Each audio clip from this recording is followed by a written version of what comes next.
All right, great. So good evening, everyone, and a warm welcome to you. And thank you so much for joining us today on this webinar, Achieving Personal and Business Agility for a Post-COVID World. Of course, everything now is about how do we move on from here, okay? So this is part one of our post-COVID-19 World Economy Series. We intend to bring different high-profile speakers to us to discuss the world post-COVID. How do we adapt? How do we manage? How do we work more effectively? How do we achieve greater results? Even having found ourselves in this situation, so to say. All right. So our speaker today is Ehia Williams-Erhaboh. I'll just read out his profile quickly, and then I'll hand over to him to talk on the topic for today. The way this discussion is going to run is for an initial 25 minutes thereabout. He would take us through his presentation. While that is happening, I would expect us, if we have questions, to put the questions either in the chat room or in the question and answer section, and I will pick them up from there. After the presentation, I'll then ask him those questions. If possible, also, I may give some of the attendees an opportunity to actually speak and ask their questions by themselves. Okay, so Ehia Williams-Erhaboh is an experienced organizational transformation professional with over 18 years of experience that spans across organizational change and digital transformation. Ehia is a Lean Six Sigma Master Black Belt with experience implementing transformational Lean Six Sigma framework to improve the top and bottom line for organizations across industries such as financial services, manufacturing, aviation, and telecommunications. Ehia is considered a thought leader in the use of Lean Six Sigma as a tool for organizational transformation and change. He's a certified SAFe program consultant with experience implementing the scaled agile framework in two large multifunction environments across financial services and technology. Ehia is a PMI, that's Project Management Institute certified project management professional with project management skills and ability to manage stakeholders, secure resources for project execution, ensure alignment with business objectives, and apply best practice in the safe and efficient execution of projects. Specifically, Ehia has experience in high-profile projects in sectors such as financial services, technology, aviation, oil and gas, and construction.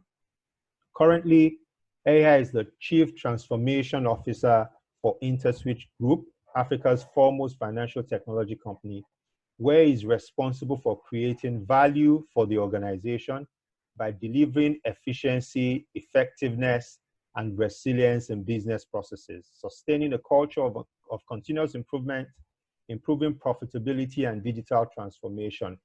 Prior to Interswitch, Ehia held various positions working with institutions including Stanbic IBTC, EcoBank, and Standard Chartered Bank. He holds a first degree in mathematics from Ambrose Ali University, an MBA from Norwich Business School, UK, and is an alumnus of Graduate School of Business, Cape Town, and Nobel International Business School, Accra, amongst others. All right, with a resounding hand clap, please let's welcome Ehia Williams-Erhaboh. Please, so your hand clap can come in the chat room so that we know you're there. If at any point also you have some other administrative, challenges, you can just notify us in the chat room, and we'll be happy to attend to that. So, Ehia, you're welcome. Thank you for honoring our invitation. Please go ahead. Ehia, over to you. Okay, thanks a lot, Shaya. Can you hear me? Yes, we can hear you. Okay, thank you and good evening, and thank you for having me. And I would like to welcome all the participants on this webinar. I'll just be sharing a few thoughts in the next 25 minutes on how to achieve personal and business agility in a post-COVID world. I'll be sharing a slide. I'll be sharing my screen. So let's see.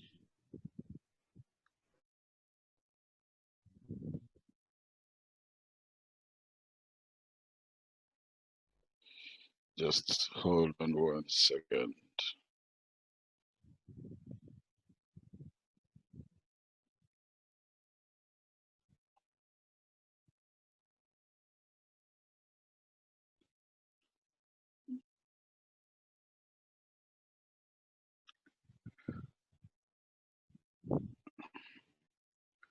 Okay, so I guess you can see my screen now.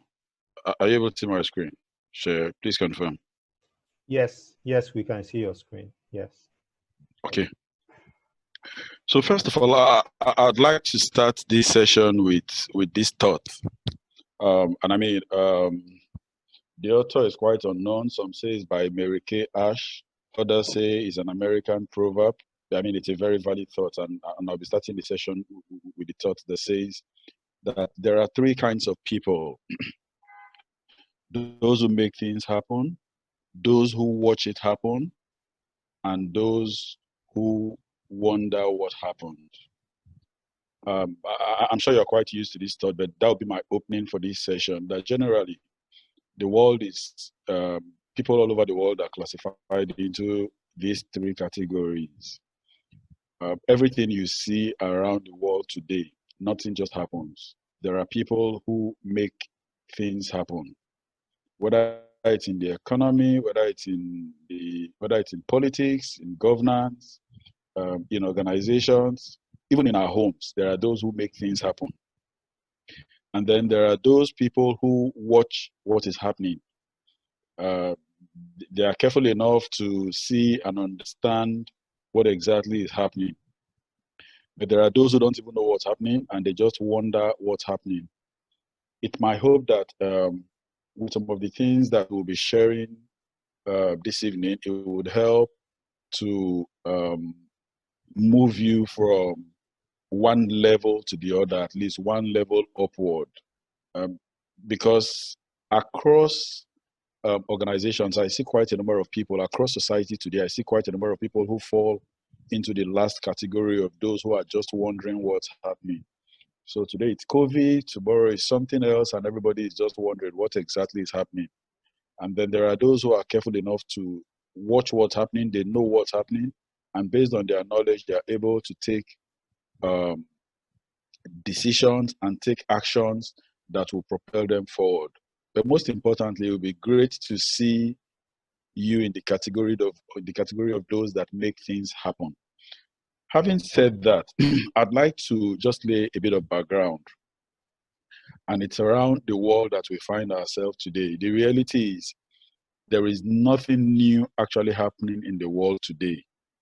The world has changed almost in the past 10 to 20 years into a different phase. What you have are people who do not understand or know that the world has changed. So many times when you hear people talk about technology and digital transformation and all those sort of things, and people say that the world is changing, I usually would argue that the world is not changing, the world has actually changed. But you only find a lot of people who are still in the last category and are therefore wondering what exactly is happening, and they are trying to find themselves to fit into a particular side of the divide. There's been several industrial revolutions that has helped to transform industries through innovation over the years. I mean, as far back as the 17th century, 17th, 18th century, when there were mainstream mechanization and weaving looms and all of those sort of mechanical devices were created to propel industries. I mean, at the time, it was the in thing, and it created massive opportunities for people across the world. It then led naturally into the second industrial revolution, where there was mass production, the assembly line was created, cars were manufactured, people like Ford and the rest of them, they leveraged on the second industrial revolution to create assembly lines, and big level manufacturing started happening. So most of the manufacturing companies that you see today, they leverage on that revolution to be able to expand opportunities for themselves and for human race. And every revolution that you find, there are certain things that you will see. There are certain characteristics that you would be able to associate with the different industrial revolutions that you will find. But just move over quickly from the second industrial revolution. And I mean, some of this information you can actually just Google and read up on all these different industrial revolutions. So it's public knowledge, but I'm just using that as a background to let you know that things are fundamentally changed. And it's not that things are changing. We're actually in a season now. So everything that you find or you see now, don't wonder too much about what is happening, because it's something that you can literally predict what will be the next phase. And that's the point that I'm trying to help us get to, a point where we can see clearly what's happening. And then based on that, we are then able to take decisions to propel our careers and our organizations forward. And fast forward to the third industrial revolution, where it was the age of massive automation. So the introduction of the computers and electronic devices, I mean, it helped to create massive opportunities for people. What you then had was a lot of companies were then automating their internal processes. So things that humans would naturally do were then taken over by computers. For instance, the ATM that we use on a daily basis, the ATM is just the automation of a human teller. And what it did is that it opened up massive opportunities for humans. It created a lot of exposure, and it was also building a lot of sophistication for the human race as well. And naturally, over and on top of that industrial revolution, we've seen in the last decade, a little over the last decade, the rise of the fourth industrial revolution, which is where we are today, which is the age of data, the age of cyber systems, the Internet of Things, and all the new technologies that is currently driving the age and the period that we find ourselves. And typically what you will find with most industrial revolutions, or with most technology revolutions, would be that you would see usually that there is an installation period, and then there is a turning point, and then there is a deployment period. Usually, people that take advantage, people that know what is happening and they take advantage of the installation period, they are the ones that will get the most advantage when it gets to the deployment period. So if you look through some of the revolutions that we've just described, just taking it up on this slide, we're currently in the age of software and digital, where everything is actually being driven by the internet, which provides massive access to data. And the truth is, in the last a little over a decade, we've actually been at the turning point of the age of software and digital. And when you usually would get to that turning point, it means a lot of things for many people. So there is this WhatsApp message that has been going viral in the past few weeks in this season of COVID-19, where a question was asked that who accelerated digital transformation in your company? And the first option was your CIO, your CEO, or COVID-19. Everybody generally agrees that where we are right now, COVID-19 seems to have accelerated the conversations around digital. So COVID-19 is not causing digital. COVID-19 is not what is responsible for digital or for digital transformation, but it's only helping to accelerate it. And there are quite a number of signs that points to the fact that COVID-19 is actually helping organizations to get to get to that turning point, that point of inflection in terms of the technological age and the technological disruption that we do find ourselves today. So having said that and having laid that background, I will then want to take it a bit further to then talk about what is this whole concept of agility. And also linking it to the conversation that we had earlier.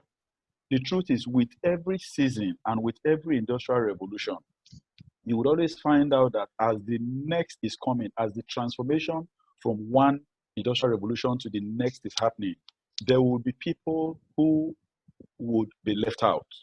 They definitely will not be able to cope with the new season, because every new season requires different types of skills. Every new season requires different types of thinking. So you definitely will have people who, because they have lived in the other one, they have been used to a certain way of thinking, they've been used to a certain way of doing.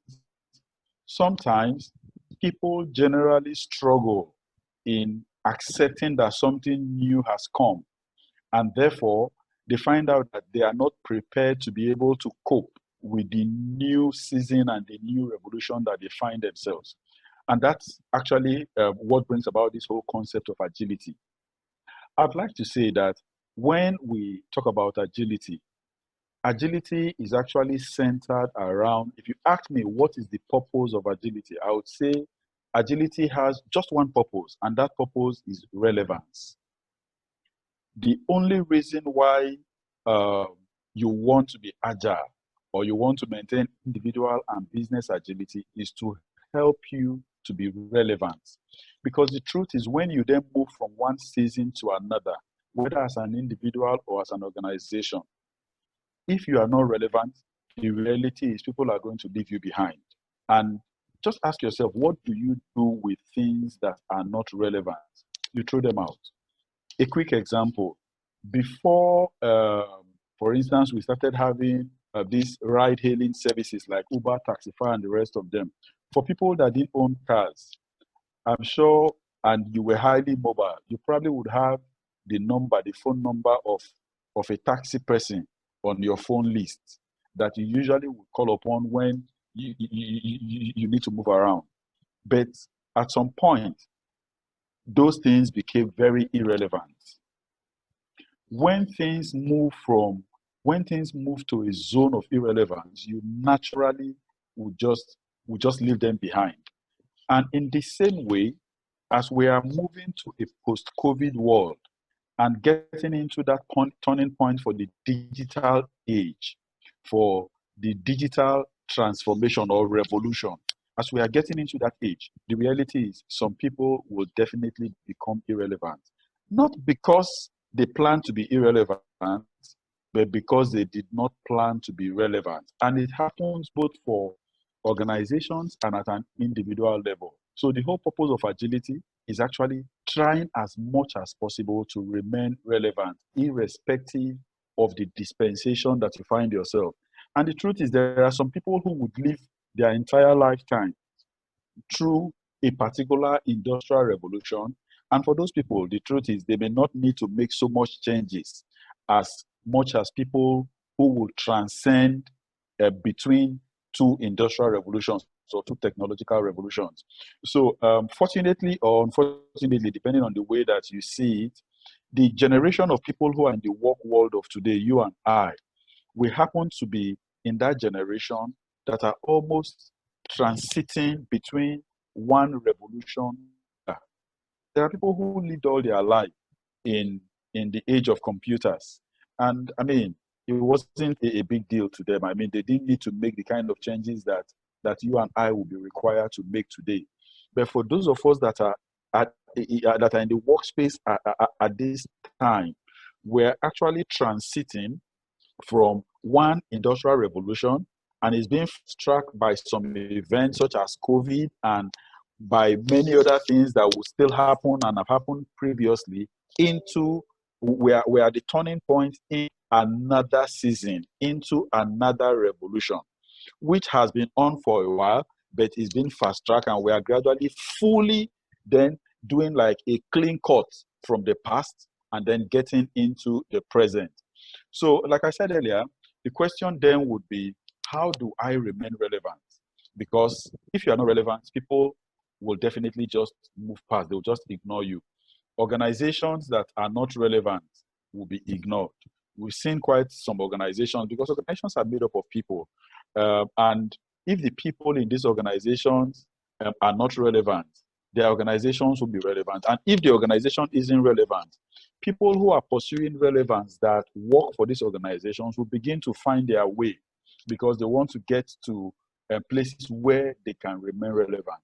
So in summary, the conversation around COVID, post-COVID, agility is actually about becoming relevant. And let me just tie it with a few examples. If you look around you, you would find out that COVID has actually facilitated that conversation. So the sort of questions that you are getting in board and management sessions now is actually focusing on relevance. People are asking the question, what is really relevant? So even at an individual level, people are asking that same question. At an organizational level, people are asking that same question. So, I mean, you may not like the video that went out a few weeks ago, that went viral, from the MD of one of the biggest banks that we have in the country. But you see, the basic question he was asking is, look, that we are beginning to relook our systems and to ask ourselves, what is really relevant to us? I mean, it's a pity that that video went viral, but the reality is those are the questions that management and board sessions are having to deal with at the moment. What exactly is really relevant to us? I mean, is it people who, in terms of our people, who is really relevant? In terms of our investment in technology, in terms of our investment in assets, what is really relevant to us? And we will see the impact across different areas. Organizations would ask themselves, what is the impact of our investment in real estate and all of those sort of things? What the impact of our investment in certain categories of people and certain categories of skills that we do have? So that's actually the real question, and that's what every professional should actually be asking himself. How relevant am I in this digital world? Because it's not a post-COVID world. COVID has only come to help fast track the turning point. So it's no more sort of a transition. It's now an event that is almost helping to cause a clean break between the past, the age that we have just passed, and the age that we are getting into. And like I said, agility is about relevance, and that has actually been the top key questions. And at an individual level, I'd just like to say, for instance, that when a ship is in, you find out that the captain and people who are maneuvering the ship, one of the first things that they start to look out for is how to get off board people that are not relevant. When you are not relevant, you can be sure that you are one of the things that will be thrown off the ship. When things and people are not relevant, and it happens to us when you pass through a season in your life and you just start to ask yourself, what is really important for survival? What is really important for us to be able to move quickly through this period? The top things that you will deal with and throw off are things that really do not matter. And that's the stage where organizations are at. And as individuals, so the key question for us would be, am I really relevant in the scheme of things? Organizations, like I would always say, do not hire people. Organizations don't hire people. And I'd like to emphasize that organizations hire skills. It's just a coincidence that these skills are resident inside people. But don't also forget that increasingly, these skills are now also resident inside systems, inside other products that are fighting for what humans would naturally do. There's no organization that goes out to say, I want to hire a Sheye, I want to hire an Ernest, I want to hire a Peter. No. What you typically see would be organizations who list a set of skill sets that they want, and they're actually looking for individuals that carry this skill set. And when they then hire the individual, it is the skill set that the person is carrying that they are hiring. But let me also say to you that every skill is a product, and every product has an expiring date. It has a life cycle. It has a beginning and an end. What you would typically find for people that transcend from one revolution to the next is that they may be carrying on the skill that was required in the previous revolution, not realizing that those skills are no more relevant in the new age that they find themselves. So their transition, their ability to be agile, their ability to be able to move from one to the other is then hindered. They are not able to move as quickly. Their agility is actually extremely very low because they are still carrying on with a skill set that has reached its end limit. And they cannot use that skill set to survive in the new world, in the new revolution. So that agility becomes hindered. So as we look to wrap this up, the top things I'll just like you to take home would be, first of all, you need to ask yourself the question: the skills that I am carrying today, how relevant is it in the new world that already exists? How relevant are those skills? For a digital age, what are the kind of skills that will fit the digital age? And I mean, some of these things are quite commonplace. For instance, if you go to the World Economic Forum website, where over the years they've been doing a lot of studies around skills that are relevant for different times, for different ages and all that. And they will show you also skills that are also dying. So if you go to World Economic Forum and just do a quick search on 2020 skills, and you will see the top 10 skills that are required for the world that we live in today, this new digital age, that would help you maintain agility and help you do the transition from one phase to the next phase. You see about top 10 skills needed there. You see things like complex problem solving, you see critical thinking, you see creativity, the need for people management, emotional intelligence, judgment and decision making, service orientation, negotiation, cognitive flexibility, and all of those sort of things.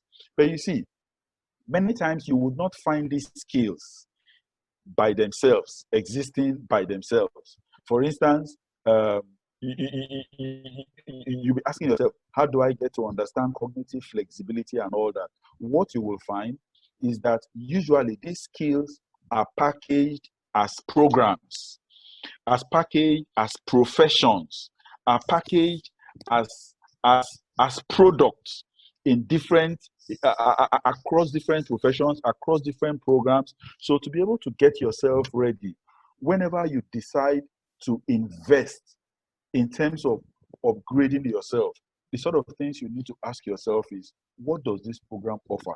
Because one of the most painful things I have seen in today's world, today, I still see people applying to go to universities, applying to do programs, that these programs that they are applying to do have expired over 30 years ago. They are actually not relevant today. They expired as a product. Those products expired over 30, 40, 50 years ago. People today are still applying and paying money to go and do some of those programs in schools. It's more like the person is studying for the past. I mean, somebody who even goes to do history, to even study what happened in the past, may even stand a better chance than some of the people who today are trying to improve themselves.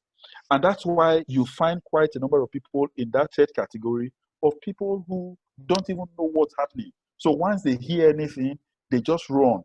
They try to say, well, what exactly is happening? And in their rush to try to do something, they just find themselves just doing anything, all in the name of self-development, and all those sort of things. So the truth is, as you prepare for the world ahead, as you prepare for the world that we are in today, which from everything that we can see will probably stay with us for almost another 20, 25, 30 years, the world that we are in today, because all the technology that we need, the new technology, no new technology is going to, every technology that we need for this phase is already available, and it's being used in different formats, and it's being used in different forms. So the world is going to be harnessing all of this new technology, the Internet of Things, artificial intelligence, all of those things that you hear.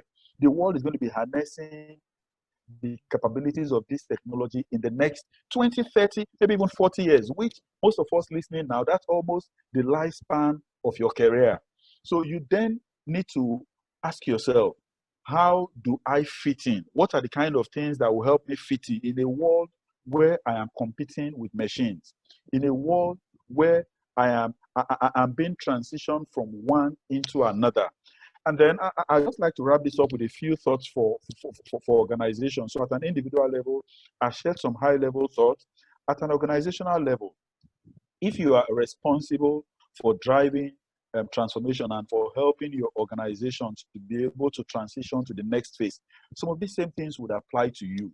You probably need to ask yourself, some of the practices that we have in our organization today, how relevant are they to be able to keep us and ensure that we are able to scale through this current phase that we find ourselves? Because we find out that a lot of organizations are still embedded in very old practices and thinking that will not enable them to transition through this phase. And when those organizations are not transitioning well, you will not be able to attract good people. The people who know what they are doing, they will definitely leave, because they don't want to be stuck. They don't want to, they see that the boat is already sinking. So you need to really rethink some of the things that you do in being able to attract the right talent. You need to question some of your practices around your processes, around some of the policies that you put in place, around the kind of people that you want to bring on board. You probably even need to question your business strategy, because some of these things are changing, and we've seen quite a lot. We heard the case of Primark, for instance. Primark, a retail chain in the UK, that was still fixated on physical stores in year 2020.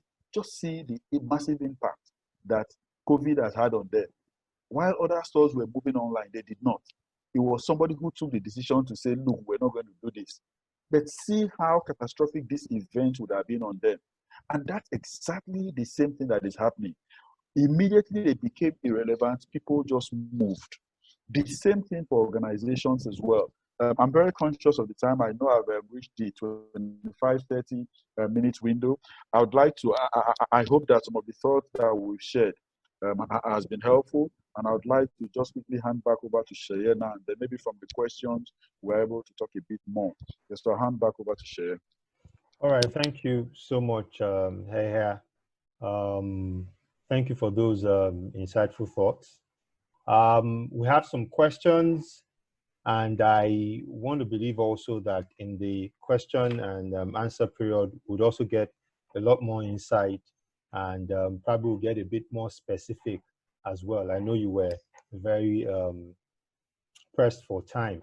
Okay, so I have a question here. So we have people joining from North America, Middle East, and quite a number of other places. So I have a question from Dr. Mohammed Al-Temna. Okay, it says, hi, sir. Now we need urgently to change our education system to match with new market requirements. Otherwise, gaps will be created, and then there'll be, for the training field. Okay, so he's talking about, I know Dr. Mohammed is in the corporate training sector. So he would like to know, how can you advise those that are in that sector, all right, to be able to bridge the gap in terms of the education system? All right, but before that, let me just ask this. Okay, sorry, take that first, then I'll kind of put all some of the questions together, and then I'll throw it out to you. So please take that first. Okay. Thanks a lot, Dr. Mohammed, and absolutely, you are spot on in terms of your observation. The reality is, and I'd like to say, it's not just education that is impacted. What has changed is very fundamental. So people think that it's about financial services, it's about entertainment, about education, and all of those sort of things. That's not it. It's not just about an industry. It's the fundamental thing that holds all industries together. It's the human that has been impacted by the changes in technology. And the truth is, as humans, we want same experience across board. We frown at having different experiences across board. You can't have a fully digital experience when it comes to how you relate with your bank and expect to get a manual experience when it comes to how you relate with your education provider. It doesn't align. There's a mismatch. So the human that engages with technology has caused a lot of changes in terms of his expectations, how he interacts, and all those sort of things. So those changes are now being applied to every other aspect of his life and all that. Yes, so even in terms of education, I know people that do education and then they want physical classroom. The reality is that did not end today, did not end with COVID. It was actually dying a slow death. Anybody who wants to offer education and is not somewhere using available technology, then that person will probably belong to the past. As you move into the future, or as you move into today, which is the future that we've been talking about, the truth is education or whichever industry will rely heavily on the use of technology, and that's what we are seeing. And I mean, people are graduating online now using technology. Every single aspect, whether it's religion, whatever it is being impacted, and it's actually as a result of the industrial revolution that we find ourselves, which is the digital age. I hope that has been helpful. Okay, great. Okay, so what you're saying now is that everything now has to be layered, if I can use that word, on digital. You can't escape it. It has to be digital. That's the age we're in. That's what you're saying, clear, loud and clear, right? Absolutely. Okay, so so I have a number of questions here of people wanting to know. Well, majority of people on this webinar are Nigerians, and so they want to know the goalposts. Like we say, they're asking specifically, tell us what area should what program should I go and take? What area should I be getting into now to prepare for maybe the next 36 months or the next few years? What skill really should I go ahead and get? They want exact. But aside from that, before you take that, my own question is, are you saying, so I'm an engineer, I trained as a chemical engineer, and are you saying now that I should move away from chemical engineering and go into AI or IT or something like that, that probably that is no longer relevant? Or what really should people that are in, probably someone that may say, oh, I'm not IT inclined, and this is what I do. How then do I transition? How do I become agile? Must I go to another field? Must I now start to learn some new things? Okay, or can I just remain in my lane and just manage as it were? So 2 questions there quickly. Okay, so the first question talking about mentioning specific things, I actually thought I did. So I mentioned about 10 skills, and I used a popular reference, the World Economic Forum 2020 skills in demand, top 10 skills in demand. I mentioned about 10 skills, and the point I made then was, for any program you want to do, you then have to ask yourself, do this program, do they embed these skills?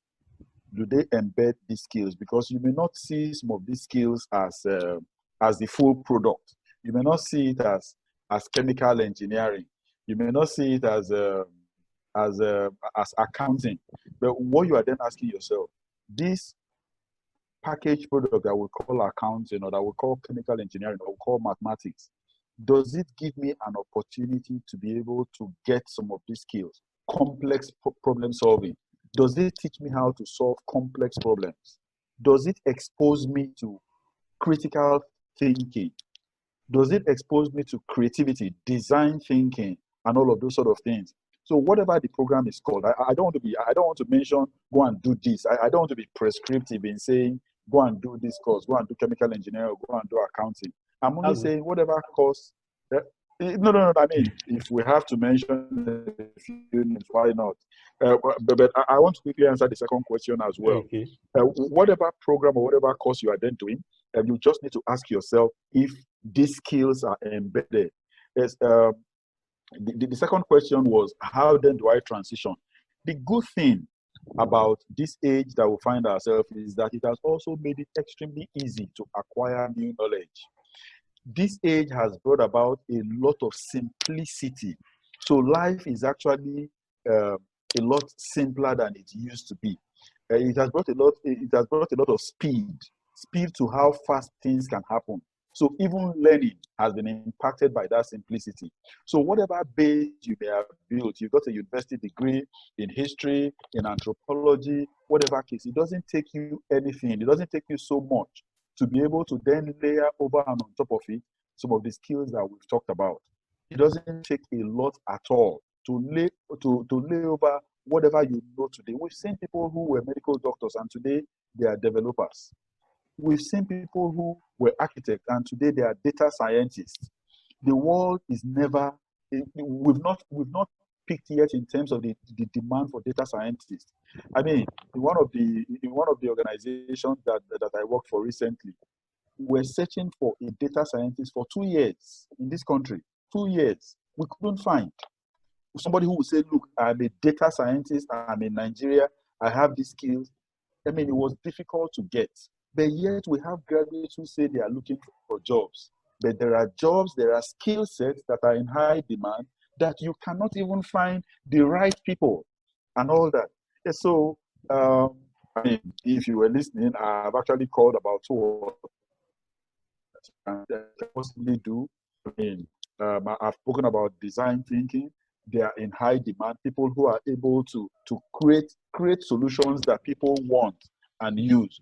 The human race is getting extremely sophisticated as an introduction of technology and digital and all that. The sophistication of the human race is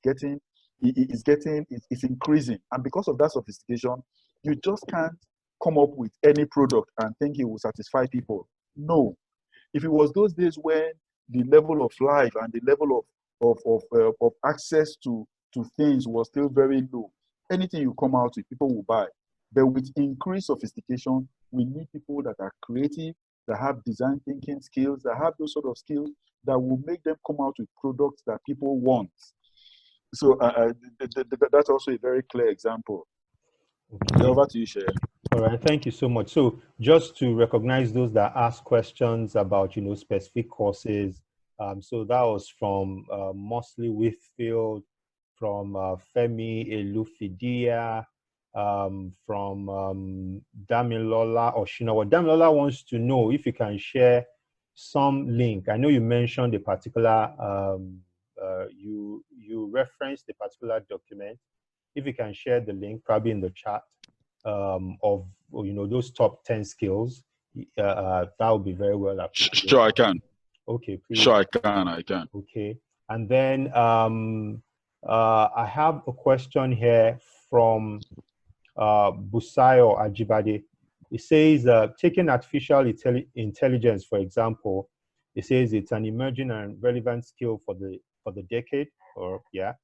He's asking, what are the practical steps that one can take to develop this skill? And then Uchenna Igwekwe wants to know, how do we strike a balance between our society and these emerging trends? He says some societies like Nigeria are not so dynamic, and this makes technology look out of place sometimes. sorry, I'm going to have to add this question to. Sorry, Shay. Sorry, Shay. Okay. Sorry, Shay. I lost you for a few seconds. Oh, You okay. were talking about a question by Uchenna, Okay, and how do so we make yes. technology or something? I lost you So, there. okay, so Uchenna wants to know, how do we strike a balance between our society and these emerging trends? He says some societies like Nigeria are not so dynamic, and this makes technology look out of place sometimes. All right. And because a question from Richard Orekoya is similar to this, I want to add it to Uchenna's own. Okay, which is that, yeah, how do we solve the problem of rigidity intertwined with bigotic approach or religious disparities? These are big words. As regards adopting technological changes, since people put forward conspiracy theories of end time and all of that with every technological revolution. So that's like, sort of similar rather to Uchenna's question. So Yeah. please, Busayo's Okay. question and Uchenna's question, yeah. Please go ahead. So Busayo's question again, remind me. I Talk recall about Uchenna's question. Busayo's one. artificial Okay. intelligence. Artificial intelligence, yeah. Artificial intelligence. Okay, I recall. Okay, that's fine. So for artificial intelligence and how to upgrade yourself and improve your skills in that area, it's quite, I mean, just at a beginner level, you can see some free courses on edX, Udemy, Coursera that you can get beginner knowledge on artificial intelligence. I also know that Oak Interlink, for instance, they organize knowledge sharing sessions across most of these new technologies from time to time. So you can actually keep in touch with Oak Interlink, and they will be happy to invite you to those knowledge sharing sessions that they do from time to time, where they bring in experts from across these areas. But if you Google artificial intelligence courses on Udemy, Coursera, any of these e-learning platforms, you will see a massive amount of courses that at a beginner level or at a very senior level, you'll be able to benefit from. Then the question around adoption of technology, given our environment, religion, and all that. One of the things I'll say to you is there is no technological revolution that has happened where you almost did not have conspiracy theories, and many times because people would always try to resist the new. People would always put a lot of things together. And the truth is, when you talk about 5G or whatever you talk about and all the conspiracy theories that we are hearing, the reality is when technology comes and it meets a need, people will use it. So forget about all the conspiracy theories. Don't think that it would impact on the growth of this technology. It's almost like the horse has bolted. The train has left the station. The train has left. So when you start talking about all the reasons why it won't happen, I am telling you that most of the people who are saying some of these things, they will be the biggest users of the technology when it happens. So there may be those initial things. I'm someone who has been responsible for helping drive organizational change across many organizations. So I see this a lot. You see people say quite a number of things. They are all part of resistance to change, if you ask me. They are all part of resistance to change. When, as the technology takes off, people will just find a way to adapt because it is meeting a need. When something meets a need, when phones came out, in year 1999, how many phones did we have in this country? Between 1999 and just a 5-year period up until 2004, when mobile phones came out, just imagine the growth. Just imagine our aged parents who are doing WhatsApp today. Just imagine the kind of things that happens today layered on top of technology. So don't focus so much on what people are saying, because you may just find out that you may just find yourself in that category of people who are wondering what's happening. Is it this? Is it that? But there are people who know what's happening, and there are those that are making it happen. Don't forget the slide that I started with 3 categories of people. Those who make things happen, those who know what is happening and they take advantage of it, and those who are wondering what's happening. Those who are arguing about 5G and all of that today, they definitely will fall into that category of people who are actually wondering what exactly is happening. There are people who are creating the technology, and this technology will solve problems. Okay. All right. Thank you so much. I think we've essentially gone through all of the questions that we have here. There's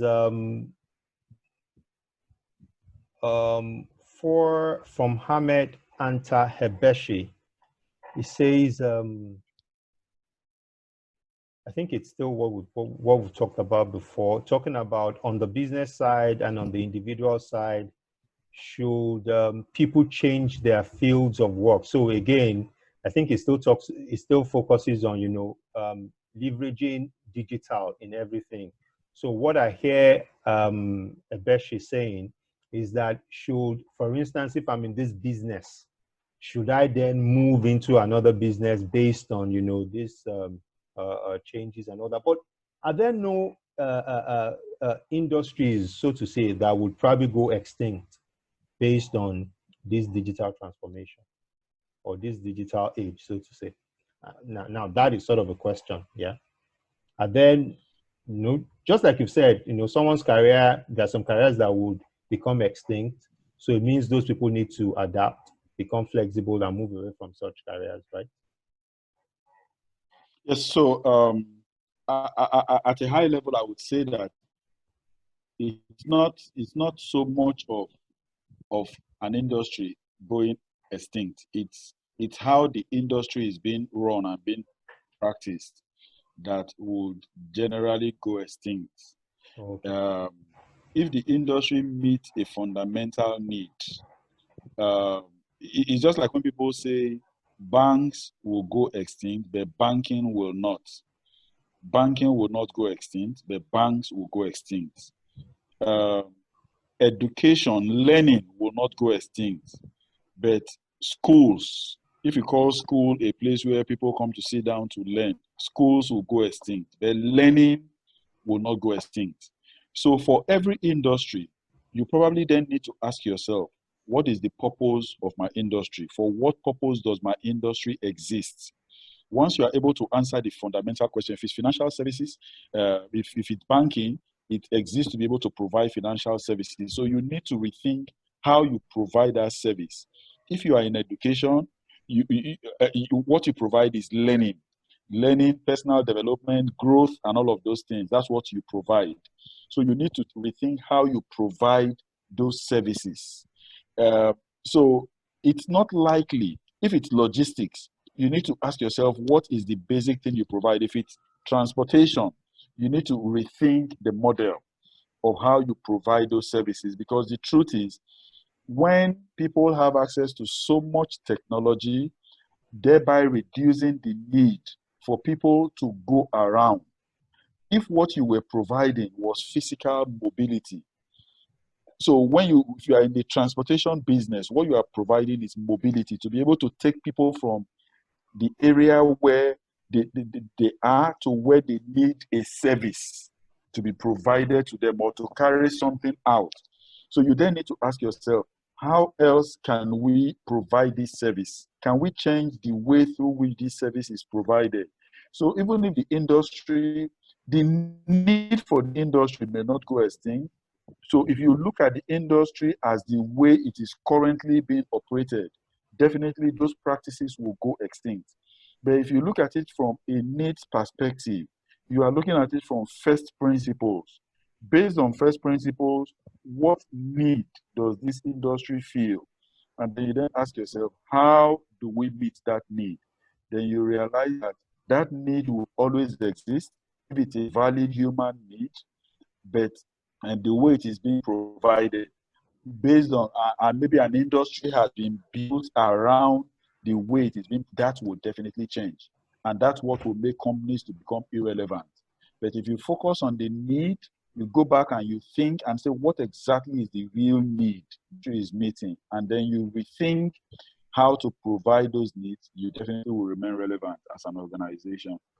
Okay, great, great. Thank you so much. So I was just thinking when you were saying that Maybe in the near future, we'll start seeing virtual tourism. I don't know if that exists already. So maybe with this lockdown and maybe some, having It people actually having does. It actually skeptical. does. There's virtual tourism. You get into the places, it's almost like you are there in person. It Exactly. happens.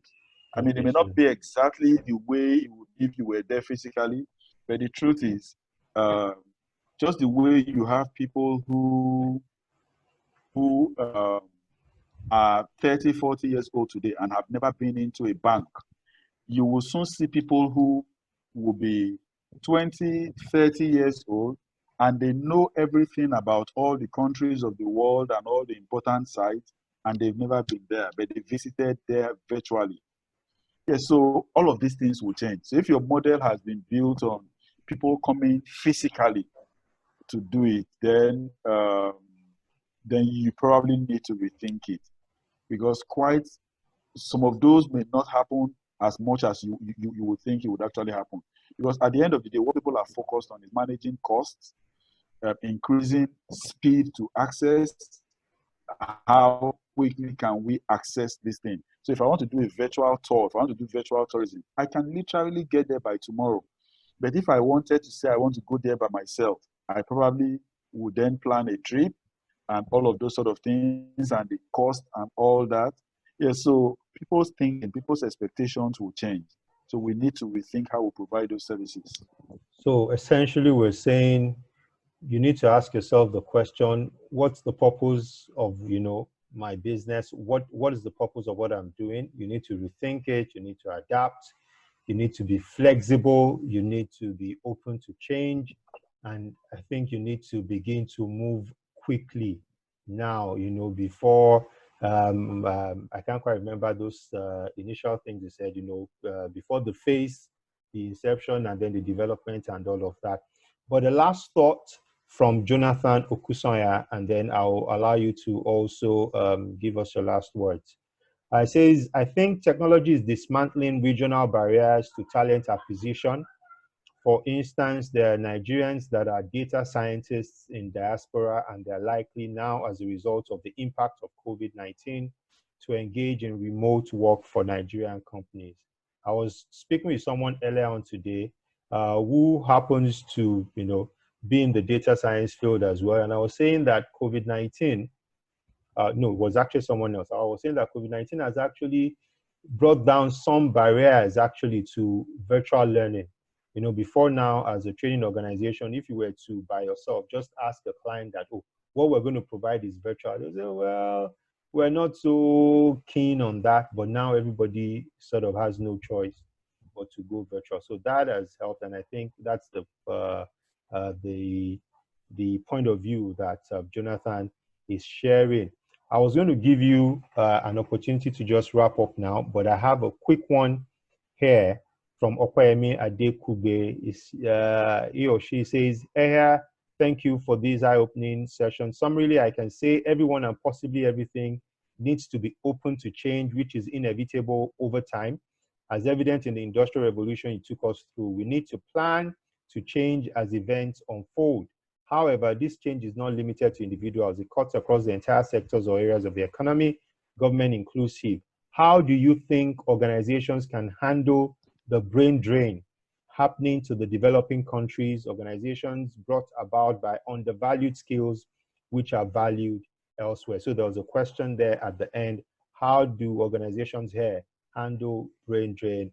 And then once you're done with that, you can then wrap up with your final thoughts and we'll be done. Yes. Ehia. Okay, I'd like to say that, yes, can you hear me? So I'd like to say that brain drain, uh, even brain drain is actually not even happening just physically anymore. It's also even happening virtually, and technology is enabling it. I know people in Nigeria today who are working for companies abroad, and they're able to carry on their work. There are people in America who are working for people and companies in Nigeria. Yes, so what has happened is in this digital revolution that we find ourselves, there's also a transformation in that area. Your market is actually bigger now. You are not limited to just organizations within your world anymore. With work from home, WFH, which has now been popularized by COVID, you find out that you can actually be in Nigeria or in any part of the world, and you are providing services, you are providing your skills to people across. Like I said when I was taking us through the technological revolutions, and this will be my last thought, sometimes people think that when you go through from one phase to the other, that it would lead to job losses, it would lead to a lot of unpleasant things. But the research is very clear that when you go through these sort of changes, it actually brings about growth. And a very good example in Nigeria, when ATMs were introduced in the early 2000s, people were screaming that, oh, ATMs will mean that they will sack tellers that are in banks, they will do this, they will do that. But today, Nigeria has tens of thousands of ATMs. But if you look at the number of tellers that we have in banks today, they also increased.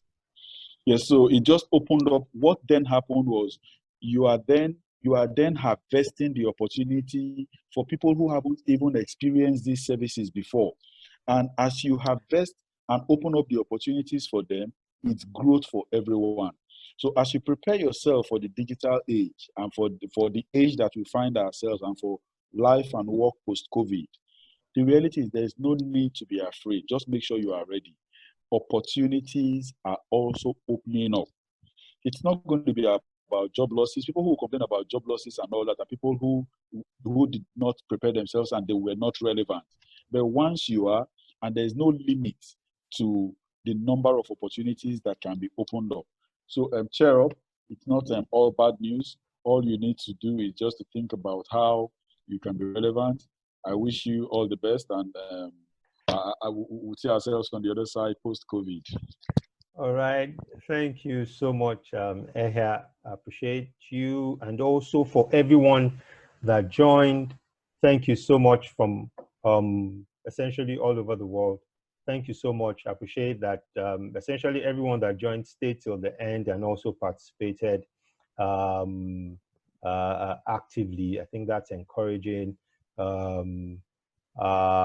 Okay, so you can just for us to see you. So I see Kayode saying thank you. Kayode joined from Kayode, where are you now? Houston. Okay, and you know, from quite a number of places all over the world. I trust it's been a useful session for every one of us. We will be communicating. Of course, the recording of this session is available. We'll send you the link in a few hours from now. You can view it on our YouTube channel. And then we'll also communicate some training we have coming up on change management, because that's a key element of what Ehia mentioned, especially for organizations. Thank you, Ize. Thank you, Shegun. Charles, I see you. So that also will communicate with us. And we hope you'll be able to join us on that. We also have some courses on Agile. Would also communicate that to us maybe tomorrow or sometimes later in the coming week. We hope we'll be able to join us on that as well. So thank you so much. Enjoy your evening as well as your weekend. All right. So see you next time, and God bless.